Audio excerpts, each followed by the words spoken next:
Welcome everyone to our first webinar in the 2014 series on communicating resilience and using ICTs for climate change adaptation.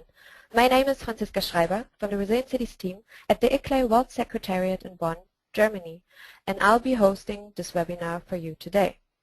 First, a quick technical note. We will keep all participants muted for the duration of the session to minimize background noise. If you have a question or are having technical difficulties, please send us a message in the question chat box. For those of you who don't know about us, let me start with a quick introduction. ICLEI Local Governments for Sustainability is an international membership organization for local governments around the world with over 1,000 members in 84 countries. We promote local action for global sustainability and support cities from our global, regional and country offices with targeted programs and events. ICLEI convenes the annual Global Forum on Urban Resilience and Adaptation to Climate Change here in Bonn every spring. This year, the Global Forum will take place during the UNFCCC Climate Change Talks in Bonn. The upcoming webinars will focus on a selection of key themes from our 2014 Resilient Cities Forum, showcasing selected speakers from the forum and additional experts and local government representatives. The webinars build on discussions started at the conference, keeping the dialogue ongoing and providing a resource for those unable to attend, while anticipating new directions and innovations in 2015.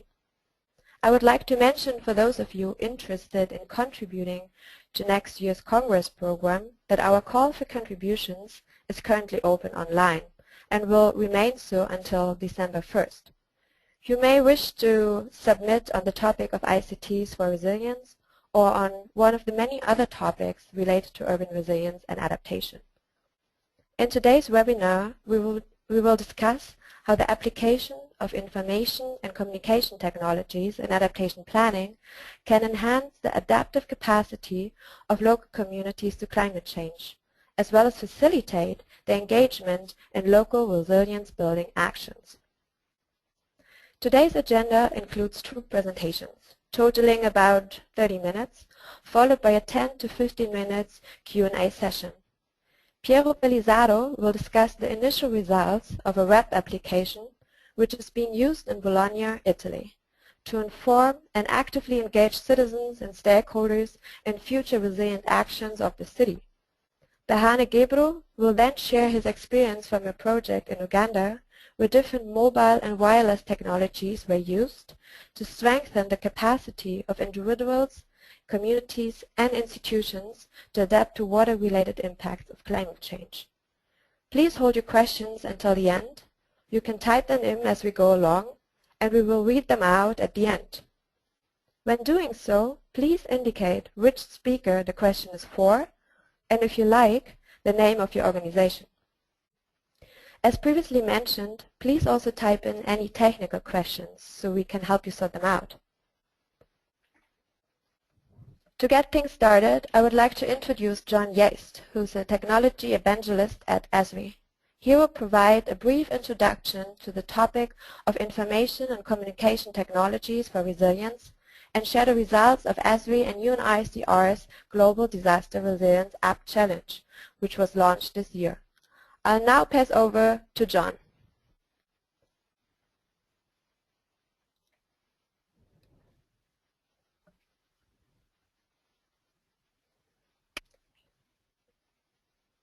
Okay, thank you, Franziska, and good morning from Southern California. What I wanted to do today is I work with ESRI, and we are a mapping software company, a GIS software company, and I wanted to talk to you today a little bit because we feel that maps are a primary means of information and communications technologies, and recently, over the past year, what we've done is held a couple app challenges, some software contests to engage software developers to build and create solutions to complex problems like impacts from climate change and responses to natural disasters in mobile, web, and desktop technologies. So I wanted to talk to you a little bit about what we learned from those challenges and talk to you about what we thought. We tapped into some technical minds and how they approached these complex problems, and what we really learned was that software developers were trying, it seemed, to make these complex problems more personal by using technology to get it to matter to what people went through every day and get them to think about these things every day in their own personal lives. As I mentioned, we had two of these challenges this year in conjunction with two important initiatives. In collaboration with the White House and their Climate Action Plan and the Climate Data Initiative component of that, we held an app challenge, and we also collaborated with the United Nations Office for Disaster Risk Reduction to hold an app challenge in collaboration with their Making Cities Resilient campaign. What I wanted to do was outline for you the things we learned from our interdisciplinary panels of judges, the kinds of questions they asked, and what themes recurred that made the top submissions in both of these challenges. I think what was most important to people was that there was a clearly defined audience for the app, that it was easy to tell who was going to use the application and what type of person was going to use the application. And there was also a clear value in using the application. There was incentives for using it. It was clear why somebody would continue to use it. The best applications also seem to inspire individuals or communities to change behaviors that could help in the face of these complex problems of impacts communities were facing from climate change and natural disasters. And I think, as with most of us in most applications, they had to be simple to use and couldn't be overly complicated or present information in a complicated and crowded way. The judges also talked about using technology beyond simply configuring or displaying information. How is technology, particularly the ArcGIS platform, used innovatively and combined with data and technology in new ways? And lastly, I think the thing that most recurred in applications was they had to be usable in different locations. They had to be you had to be able to replicate the use of the application in different areas. It couldn't just be hyper-localized. So those were the recurring themes in the best submissions that we saw based on judges' feedback. And so what I thought I could do now is just highlight for you the winners of these two different app challenges and give you a brief summary of those applications. And then the last slide will be some resources where you can go and look at the galleries for both challenges for the top submissions from both challenges.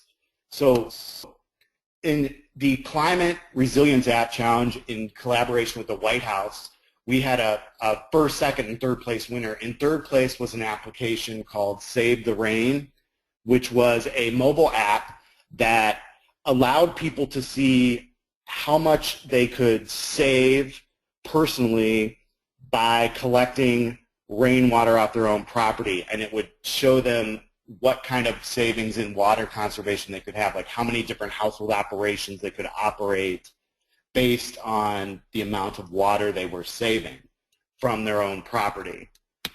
The second place app was called Flood Forecast, which was a web application and a notification system which allowed people to sign up to this application, and then combining national oceanic and atmospheric administration data with FEMA flood advisories, people who were signed up could receive text notifications when their properties were in imminent danger from flooding. And this was particularly relevant in the Boulder, Colorado area in the United States during the flooding they've had in the recent years. The first place application in the Climate Resilience Challenge was something called the Minnesota Solar Suitability Analysis. And what this group of students did was they produced a statewide solar radiation coverage from publicly available LIDAR data. And this statewide solar radiation coverage allowed any application user to hone in on a particular area of the state and determine how much solar radiation energy could be harnessed from a particular location during a given time span. And it could work on the scale of, say, a private citizen's rooftop, anywhere to a large field for analyzing locations for solar panel installation analysis. In the challenge that we collaborated with the United Nations Office for Disaster Risk Reduction on, the Global Disaster Resilience App Challenge, we, instead of first, second, and third prizes, we gave prizes in categories for the application based on who would be using it instead of first, second, and third. In the scientific and professional category, the winner was the Nature Conservancy's Coastal Defense application, which allowed a user to enter different parameters, and then you could see the potential reduction in wave energy and potential reduction in flood inundation from various nature-based solutions placed at different locations along coastal areas. And in the scientific, or in the citizen and public-facing category we created, the winning application was called Guardian Evacuations, which extended an existing product to create a mobile app that allowed citizens to pre-register with evacuation centers, and then this app guided them along to routing and locating the proper evacuation centers for them to go to in emergency situations. So those were the winners of the two app challenges and the types of, just a taste of the types of applications that developers came up with for these challenges. And on my last slide, these are websites that you can navigate to, which will show the top submissions from both challenges. So, and these applications are freely available. You can contact these people. These are applications that are out there ready to be used. So I would encourage you to navigate to these websites and take a look at the types of things that were submitted from the challenge. So again, thank you, Francisca, for allowing me to participate today and asking. So I will turn control back over. So I am done with my presentation. Great. Thank you very much, John, for this really excellent introduction, I think. Now, please allow me to introduce our first presenter, which is Piero Pellizzaro. Piero is an international expert on climate change adaptation policy, particularly with regards to energy scenario and climate change impact models. He's currently in charge of the International Cooperation Unit at Kyoto Club and is a member of the Working Group of Local Authorities for Kyoto. At the moment, Piero is working on several high-profile projects supported by the European Commission, including the Adaptation Plan for Bologna. Today, Piero will discuss the Blue App, a web application which was developed in collaboration with the municipality of Bologna as part of the Adaptation Plan project, and explore how the application can be utilized to inform citizens and stakeholders about climate adaptation and resilience. He will also examine how the app can help involve citizens and local communities in data collection processes while allowing them to showcase the adaptation work. Piero, please go ahead when you're ready. Yeah. Good afternoon to everybody. Thanks, Francisca, to invite me for the great presentation. Today or this afternoon, depends from where are you, I'm presenting our experience in Bologna to communicating resilience and how to engage citizens and take action on climate change adaptation. First of all, we use the principle of resilience to develop our application because, as you know, maybe as some of you know, resilience starts from psychology perspective, use some existing network or existing capabilities among the community. This existing, what we were focused on was the local culture. For Bologna, we work on groups and relationship, agency, information network, and ability and preparation. This is because Bologna, as maybe not all of you know, it's one of the most community city in Italy, where all the citizens are really engaged in the public life. So we want to improve and somehow use these existing capabilities on the ground. The second part, and that's why also we developed our app, is also because at the moment, as Italy was, but also as because of the other country around the world, we are living in the risk society that have faced global economy, climate change, for example, food and food production scarcity. This is also because we want to have a broad approach to resilience, not only focus on climate change, but also that resilience on climate change could drive solution for other risk society. At the same time, our app wants to be not only an informative app, but also an app that could help and support citizens to identify potential precautionary action on climate change impact. So also sharing their action and sharing and collecting this information could help to inform and to take action. This is the basically background on like theoretical background of our application. I add also this slide because I think sometimes it's important when you communicate to show that risk is not synonymous with a catastrophe. Risk means that anticipation of catastrophes. As Ulrich Beck, it's always give us this principle. So we want to anticipate future impact of climate change, not only with infrastructures, but also with citizen participation and ICT. Okay. But once we start to think about our application, we were also thinking, okay, but which kind of data we need to share, or which kind of data we need to collect. So before to start to define our application, we decided to share and try to link our app with an existing work that we were doing in Bologna, and with the developing of the local climate profile. And somehow, normally, we have a higher uncertainty over climate data based on scientific approach. The uncertainty is natural on climate change, and we need to face it. Our app didn't want to fill the gap, but want to be like a contribution in somehow to verify if the data and the local climate profile we develop has a kind of, let's say, it could be like a verification for our scientists to identify if their studies are correct or no. So on the local climate profile, we had different kind of information: local climate dynamics, land use and infrastructures, impact of heat waves, risk of flooding, impact of water quality, drought risk, and resilient capabilities. Among these, we decided to focus especially on the impact of heat waves, risk of flooding, and impact of water quality. And finally, also to identify resilient capabilities. This is because the app is the testing time at the moment, so we want to improve and upgrade the app in the future, but we decided to start from simple things, and where the citizen could have already done something on their own. Yeah, sometimes. Okay, first thing we decided to look at was the resilient capabilities. As I mentioned before, Bologna has had high participation of citizens in the community life. Especially, we had an experience in Bologna named Gramigna. There was an online mapping of the old green area and green infrastructures that was already implemented by citizens.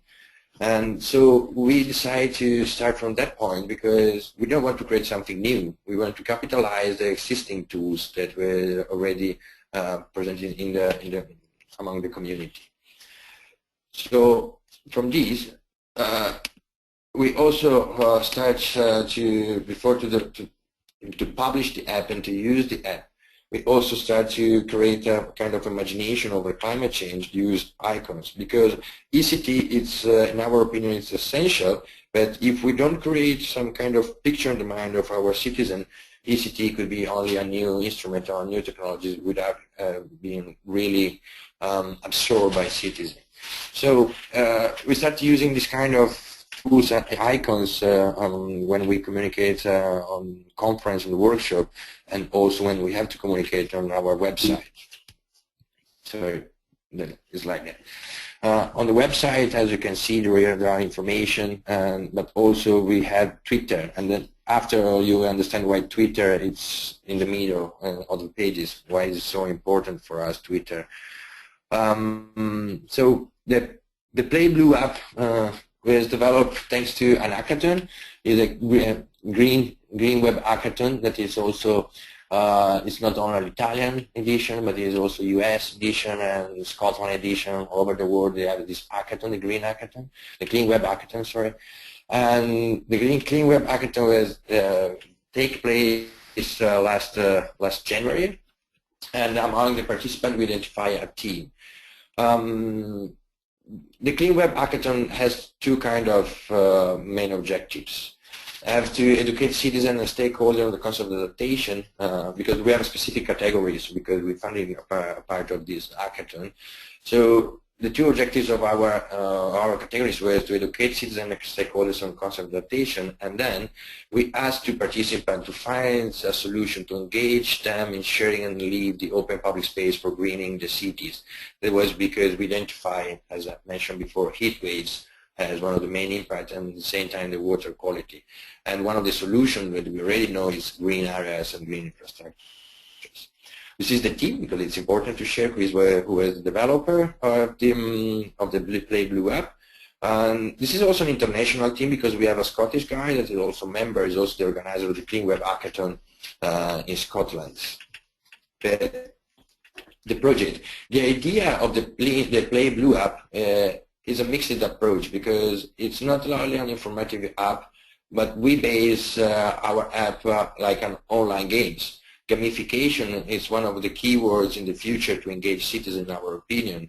One data is quite interesting for us. In Italy, almost the 20% of our time, of the citizen time, are spending playing games during the week. So we play a lot with our smartphone. So we decided to go for online games. The Play Blue app application that uses gamification concept to aware and engage citizens of Bologna and the future resilient action of the cities. The app, this is the final app on the smartphone. At the moment, it's a web app and it's with these icons, but it's not an app for smartphone at all. Well, not complete and a smart app, an app for smartphone. This because we decided to go to two steps. Before to testing and the web app, and then to move for the final smartphone. But you can use your smartphone already. We think the city as our friend or a member of the family with who we want to share our experience, take care. We try to use a simple and familiar languages using the same icons that we use also for communication, so to continue the same language that we already developed in the first step of our communication plan. And we want also that we want to share in real time in the state of the art of Bologna and utilizing the data analysis developed with the local camera profile, for example, but at the same time collecting the information by citizen. Every day the status of the city could be upgraded thanks to the citizen, and this could help to identify a no place in the city and to share unique moment. What does it mean? It means that collecting the action among citizens, we can every day upgrade the status of green area. So we see how the city is improving their green spaces in the city and how they are improving also the quality of the public space in the city. Sorry. For citizens, as we mentioned before, we also create a list of potential action to take it, split in categories. This is some of the categories. We add also some other categories more than what I mentioned before. This is because we want that this app could be used also from other cities in the region of Emilia-Romagna. So we also already prepare some categories for the other cities like Rimini, where there is the sea by the sea. So coastal areas, for example, is not a problem for Bologna at all, but could be a problem for other cities in our region. Also because, just forget to say before, the Blue app, and this app is funded by the European Commission under the Life Plus program. So we don't own the app, but it's an open app that could be used also, as I mentioned before, from other administration. every citizen, so they have the opportunity to share their action, and for each action they earn a badges. Every badge they collect, they could be summarized and could be linked in a championship in somehow. So we have a rank that could be split in rank today, or rank for this month, or rank all over for over a year. So each person that is adding his action is collecting badges and could be the first in the rank. And once he is the first in the rank, then he becomes part of the community. He's one of the leaders of our community, also because leader is part of the resilient communities, is one of the key actors. And when you become part of the community and you take your badges, or when you share your experience, you will be published on the Twitter, and will be published in the first pages of the Blue App website. And somehow we also want to somehow go for what the people want today. So they want to appear on the social network, they want to look as part of a community, but at the same time they have this approach to be first somewhere, like to be in a rank. So we use gamification as one of the rules to engage citizens in sharing their experience and to be part of changing process to become, for Bologna to become a resilient city. The app at the moment has quite good results. We have more than 1,000 users last month. That is not so huge number maybe for someone, but for us we are just starting. And just to let you know that in Italy is the first app that was developed on climate change adaptation. It's a good result for us, and it could be improved. Also because the action that we are collecting, we are also considering that this action to be included in the future adaptation plan for Bologna that will be released next December. So we are now in the process of testing, and what is important, we see that after the publishing of the app, we have seen an increasing interest also in our public activities, because people get aware more about what is the climate change impact thanks to the local climate profile, but also they also more interested to share their experience and to be active on resilience. This is basically my presentation of the app and what is the background of our app, and that's it. And I will go for more questions later on. I think it's 50 minutes perfect in time. I give the word to Francisca. Thank you, Piero. And thank you, Piero. And a reminder to the audience to type in any questions you have for us to read out at the end. Use the chat question box on the bottom. We will now move to our second speaker, Behane Gebru. Behane is the Director of Programs of FHI 360's Tech Lab and has over 20 years of experience in developing, managing, and implementing projects in developing countries. He has been involved in numerous projects focusing on the development and deployment of ICTs for improving adaptation to the impacts of climate change. Behane is also one of the principal investigators of the Uganda Climate Change Adaptation ICT project, implemented in collaboration with the Uganda Ministry of Water and Environment, FHI 360, Uganda Chartered Health Net, IDRC, and Makerere University. Behane will share the results and lessons learned from the Uganda project and discuss how the developed adaptation information and communication system helped disseminate relevant adaptation information and enhance local capacity to adapt to water-related impacts of climate change such as drought. He will also discuss an approach for institutionalizing the generation and dissemination of adaptation information at different policy levels. Behane, I'll hand it over to you now. Thank you, Francisca. Good afternoon or good morning, participants of this webinar. Thank you for your participation, and thank you, Francisca, and the Resilient Cities team for inviting me to present our experience on the use of ICTs to improve climate change adaptation and resilience.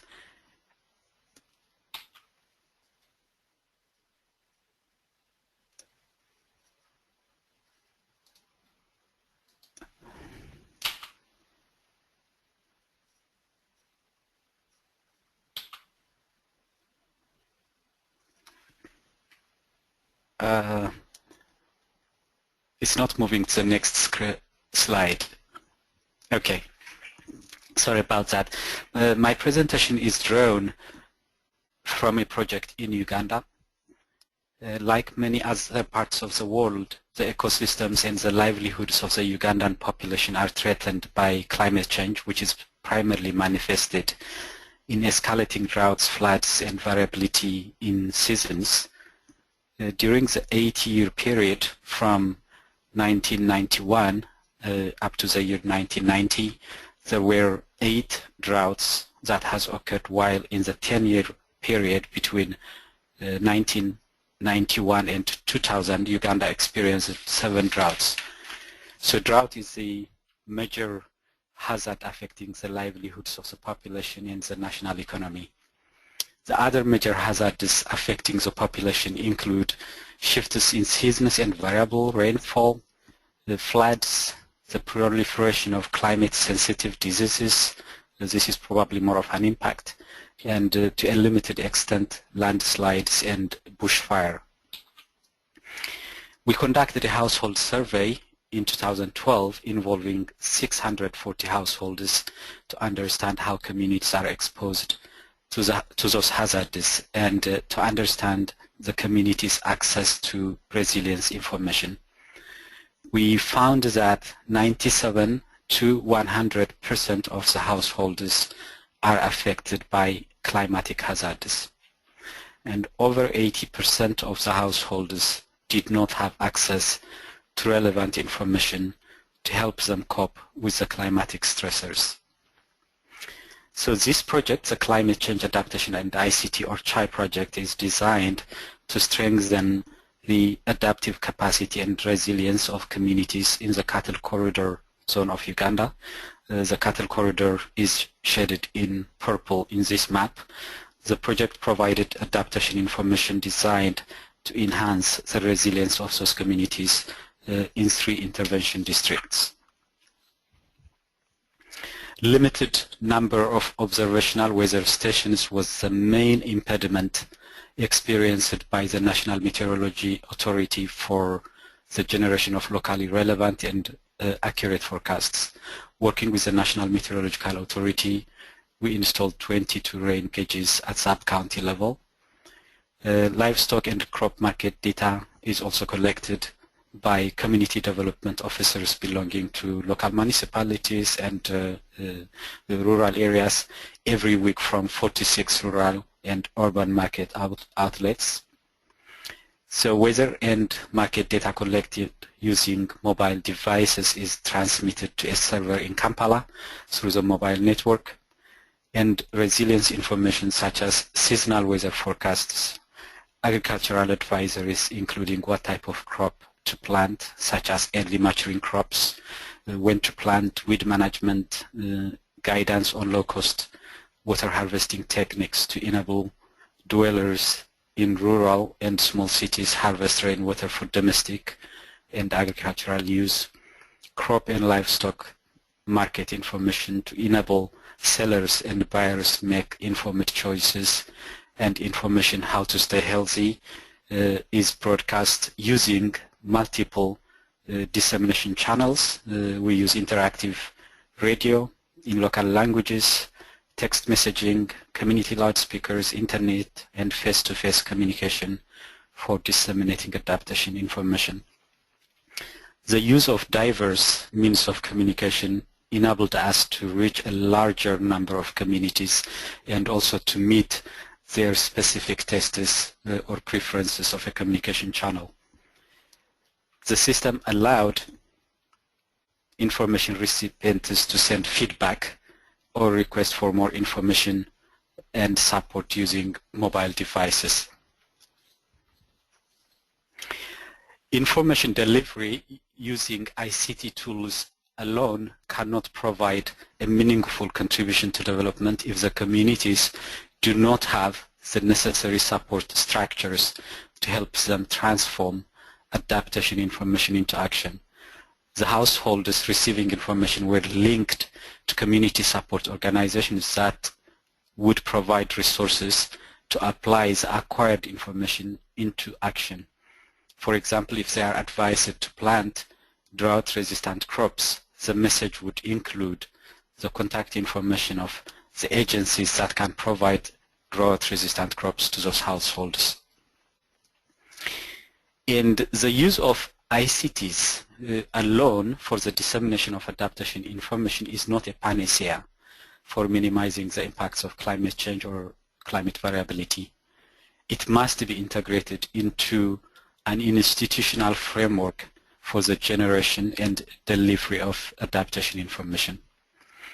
So we established and implemented an elaborate institutional framework from the national, district, sub-county, sometimes municipalities to the village level for the generation and dissemination of adaptation information. I think this is one of the critical parts for the successful use of ICT tools. Without an institutional framework that would support it, it would never be successful.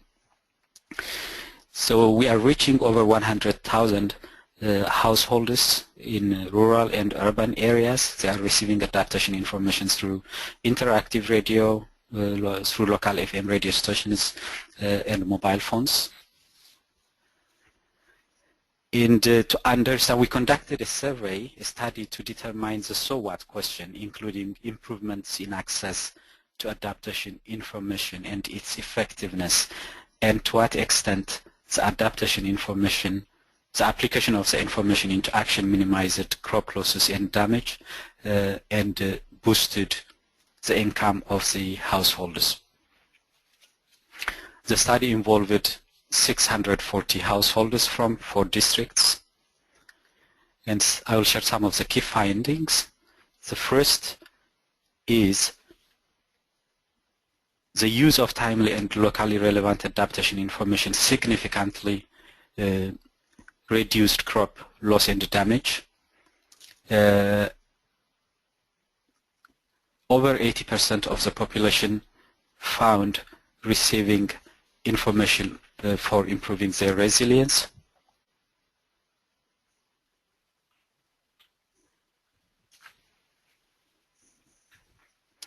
This is in terms of the dollar values of the loss and damage sustained in the control district of Rakai and the intervention districts. As I previously said, the use of the ICT tools for providing locally relevant information reduced loss and damage by 67%. The households in the control district sustained a loss of close to about $800 per household, while the loss in the intervention districts was $325 or less. This is quite significant.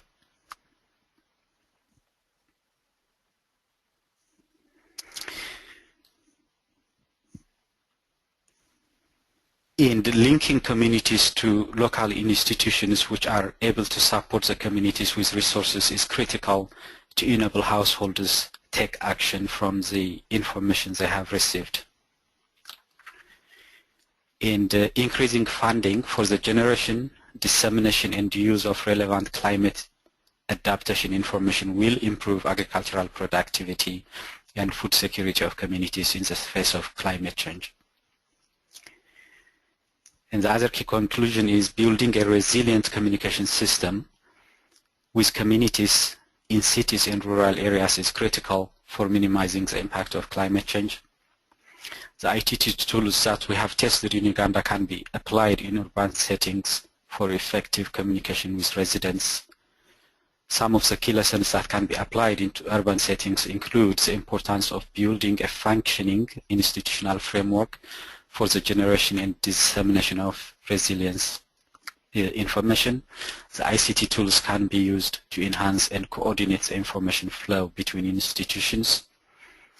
Different people have different preferences when it comes to the use of communication channels. The use of multiple communication channels in urban areas will ensure maximum reach of information.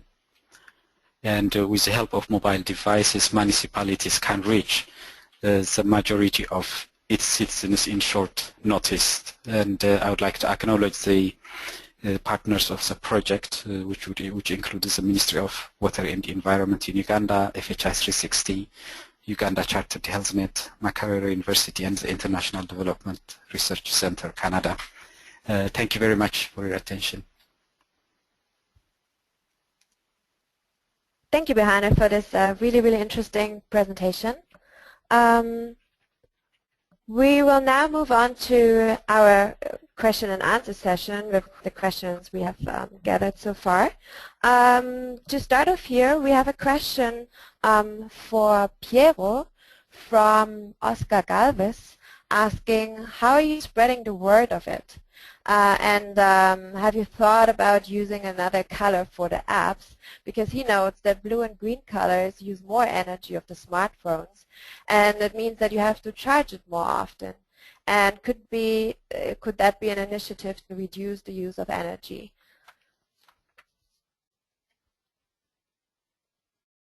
Oh, okay. Thank you, Francisca. Thank you for the question. Well, yeah, it's a good question somehow. Well, we thought about normally use black as one of the color to reduce the energy consumption on the smartphone, also on the PC, let's say. This is something that we decide not to go for, not because we are not aware of energy consumption, but because we want also to get more close to people to what is meaning the green and blue infrastructures, and with the color we decide to use at the beginning of the project for our communication. Sometimes we can't do what is the best option, but we try to make it we try to make it better in the future. Well, it's a good question. I mean, and it's with a different answer, with a complicated answer to give. But yes, I will take care of this in the future. Thanks, Francisca.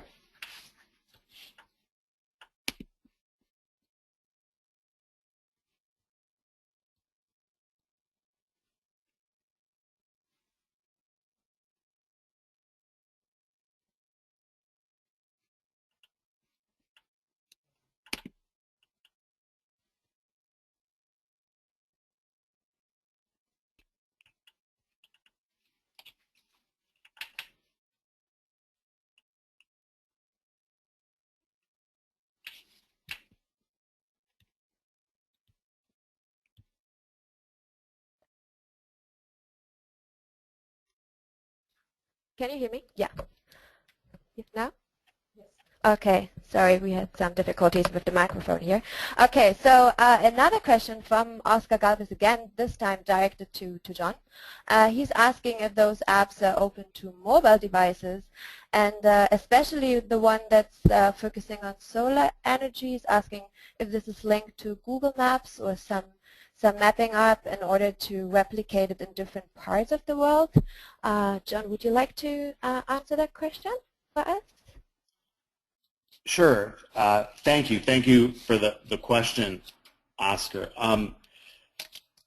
It depended on the developer of the app whether they were available mobile, web, or desktop. Most of them were web applications, but there were definitely some that had a mobile component or were in the process of developing a mobile component. But we left that up to the discretion of the developer, how they wanted the application accessed either through the web or through mobile technology. And specifically in regards to the solar radiation application in the state of Minnesota, what allowed them really to produce that application was the publicly available LiDAR data that they used to produce that statewide solar radiation coverage data set. That was really the unique component of that application. The data analysis they performed to do the coverage was quite extensive and quite innovative, actually. So what really would impact whether that application can be replicated in different communities is going to be the accessibility of LiDAR data similar to what they used. And in the state of Minnesota in the United States, they had initiated a statewide movement that each county was responsible to make that LiDAR data publicly available. So I think that that is something that might be learned from that project, is that when administrative units and local governments make data available, there are some useful things that can happen from that data. But really, I think that is something that would impact whether that application or similar applications can be developed, is the accessibility and the availability of data. So thank you. I hope that answered your question. Thanks, John, for sharing your thoughts on that. We have now a question from Mehdi Harandi for Behana, and asking, have you ever had or encountered any problems with local governments trying to use local radio stations? Behana, it's your turn now.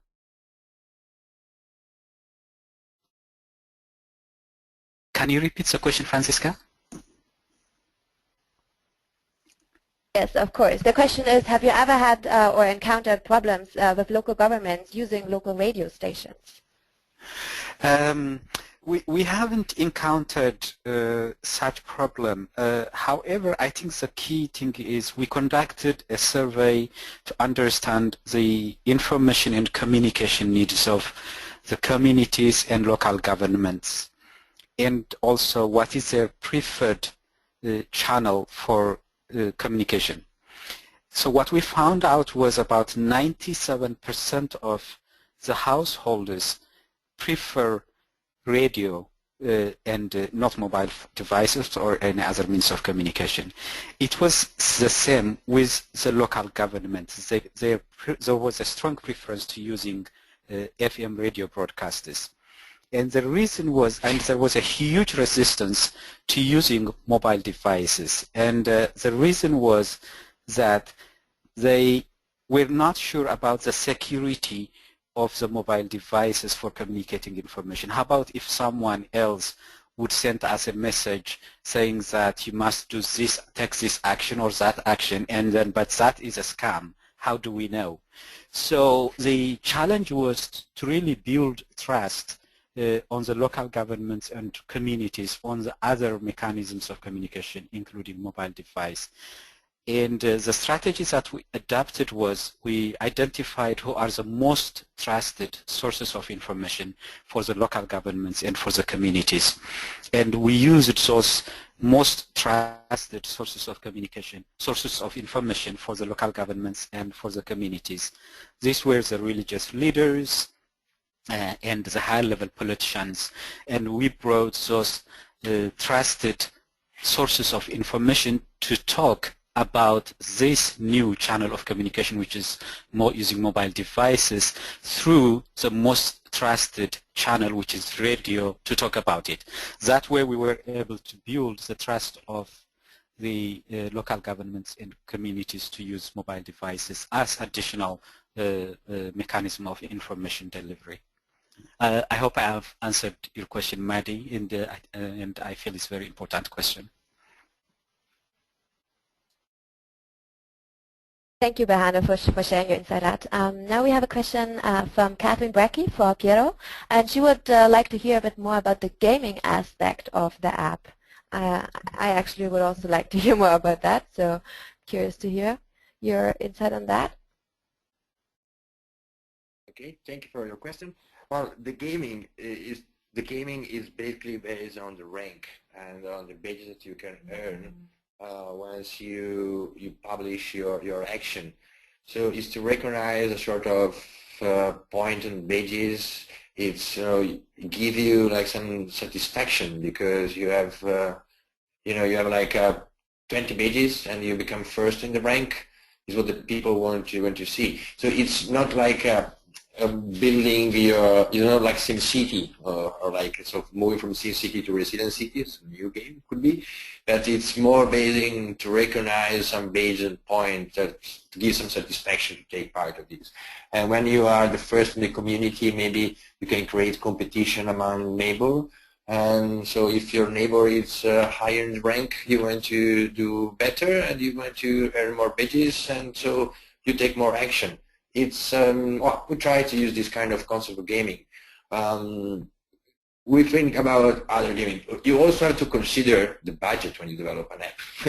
It's sorry to be like so basically, right? But we need also to think about the money that you have. I mean, to develop a game, a real game could be more complicated. So this is the gaming is basically on the badges and the rank. That's it. Thanks for the question. Thanks, Piero. We have another question for Berhane, again from Oscar Galvez, and he's saying, well, there's a need for an organized interinstitutional cooperation, but how are you working or ensuring to feed the databases with adaptation information? Berhane, would you like to answer that for us?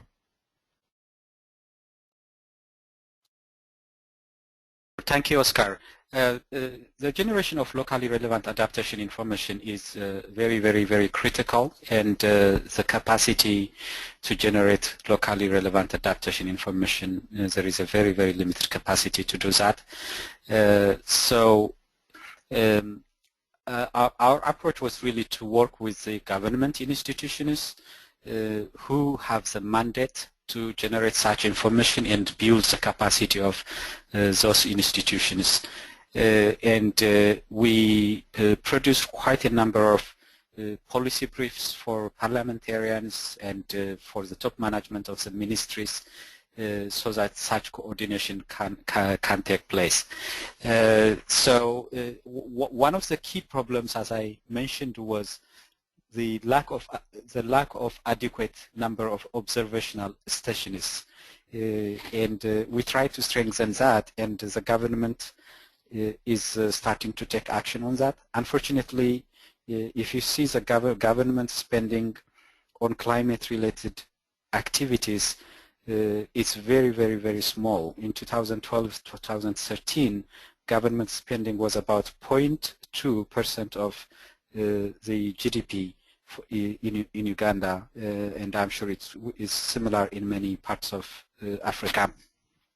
So with that amount of funding for climate-related activities, it's really a big problem to generate information, adaptation information on a regular basis. The good news is, though, governments in Uganda and many other parts of Africa, they are planning on increasing government spending to about 1.6% of the GDP, so that would help quite a lot in generating locally relevant adaptation information. But it's a big challenge still.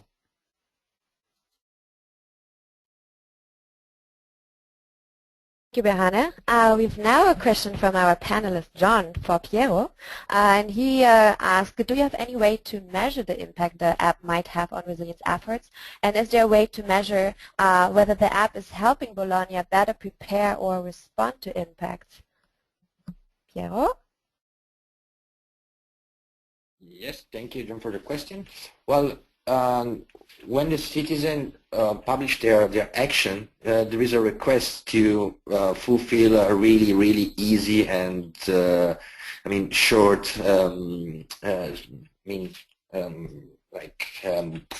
technical sheet.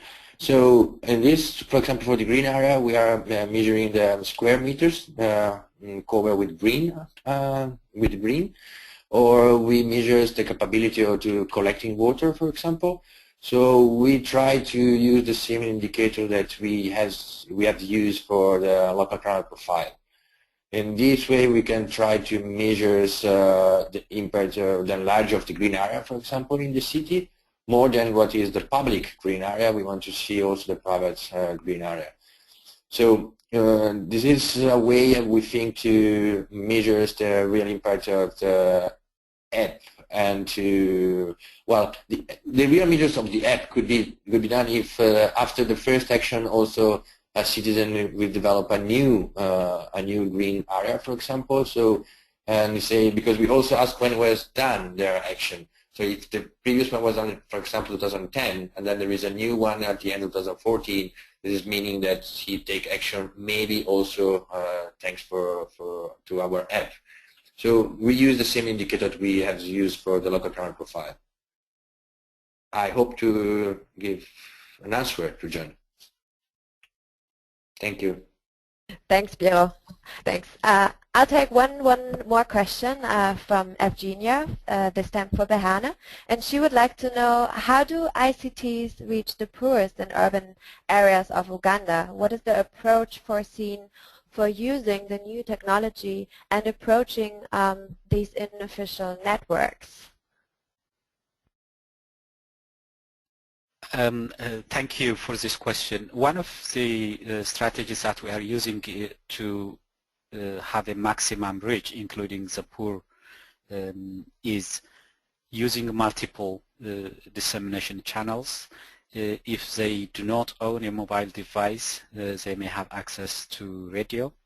If they do not have radio, during marketplaces in urban areas also there are community loudspeakers. We use those community loudspeakers to disseminate that information during market areas, or on a car that would be roving around that small city to tell them about that. And we also use quite a lot associations and groups. For example, it could be women's group or churches. We use churches and mosques as one of the delivery mechanisms. Most of the pastors and some of the sheikhs in mosques, we provide them with mobile devices so they would get that information, and they pledged to share that information during masses, during religious ceremonies. So we try to use as diverse communication channels as possible to have a maximum reach. Thank you for this question. Thank you very much, Behani. As we've come to the end of our time, I would like to conclude our first webinar in the 2014 series. We would like to give a very warm thank you to John, Piero, and Behana for sharing their thoughts and experiences, and to all of you for attending and engaging with us in the discussion. We have been recording the webinar, and it will be made available on our Resilient Cities series website shortly, together with the presentations. I would like to invite you to our subsequent webinars in the 2014 series. Our next webinar will be held on November 19th and focus on integrated climate action, linking climate change, adaptation, and mitigation. Please visit our website for more information and to register for the upcoming webinar. Lastly, I would like to remind you about the open call for contributions for next year's Resilient Cities Congress, which closes December 1st. Resilient Cities 2015 again will be held from 8th to 10th June in Bonn, Germany.